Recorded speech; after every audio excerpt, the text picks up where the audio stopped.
কাতারে ইসরায়েলি হামলার বিরুদ্ধে দোহায় জড়ো হন অর্ধশত মুসলিম দেশের নেতা। নেতানিয়াহুর সমালোচনা ও সমন্বিত পদক্ষেপ গ্রহণের বার্তা আসে সেখান থেকে। যদিও কার্যকর কোনো নিষেধাজ্ঞা, অবরোধ বা সম্পর্ক ছিন্নের মতো ঘোষণা আসেনি। উল্টো আমেরিকার স্টেট সেক্রেটারি মার্কো রুবিওকে পাশে নিয়ে আরব দেশগুলোতে আবারও হামলার হুঁশিয়ারি দিয়েছেন নেতানিয়াহু। জানান, নিজেদের রক্ষায় সীমান্তের বাইরেও হামলা চালাবে ইসরায়েল। শত্রুরা যে দেশেই থাকুক না কেন, সেখানেই আক্রমণ করবে তারা। নেতানিয়াহুর পাশে দাঁড়িয়ে ইসরায়েলের এমন পদক্ষেপে সর্বাত্মক সমর্থনের প্রতিশ্রুতি দেন রুবিও।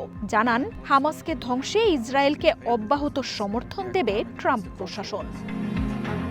এদিকে কাতারে হামলার মধ্যেই উপসাগরীয় দেশটির সাথে নতুন চুক্তির ঘোষণা দিয়েছে আমেরিকা। চুক্তি চূড়ান্ত করতে দোহায় আমেরিকার secretary of state Marco Rubio জানান, কাতারের সাথে আমেরিকার নতুন প্রতিরক্ষা চুক্তি প্রায় চূড়ান্ত।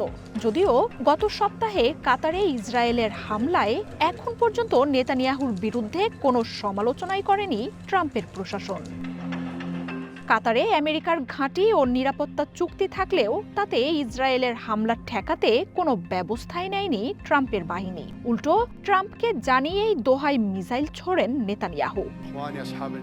এসব কারণে আমেরিকার সাথে আরব দেশগুলোর সম্পর্কের কিছুটা টানাপোড়েনের শঙ্কাও ছিল। তবে তা উড়িয়ে দিয়ে আমেরিকার সাথেই মিলিয়ন মিলিয়ন ডলারের নতুন চুক্তিতে যাচ্ছে দোহা। মার্জিয়া উপমা, ওয়ান ইন্টারন্যাশনাল ডেস্ক।